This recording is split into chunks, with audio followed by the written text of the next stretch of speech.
Night falls across the Arctic and the reindeer are making their way home to the town of Lovozero.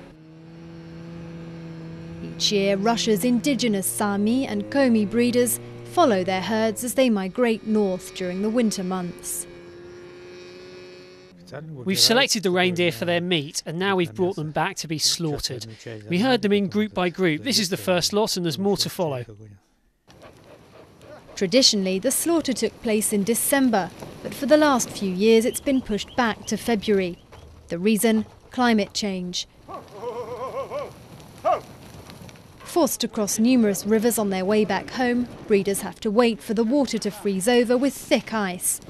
And the 2-month delay means bad news. When we used to slaughter the reindeer in December, they were much heavier. In 2 months, they each lose about 10 kilos of meat, and that can mean a loss of between 4 or 5 million rubles a year. The equivalent of some 100,000 euros, a loss breeders simply can't afford. This farm has come up with its own ecological answer to the problem. If we installed a wind turbine, we could create our own refrigerating system in the region where the reindeer migrate. That way we wouldn't need to wait for the rivers and lakes to freeze over.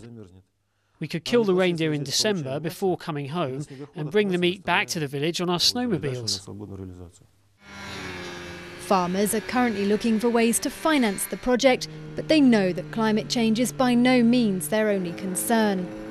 As even Russia's far north gives way to development, preserving their traditional nomadic way of life is becoming a real challenge.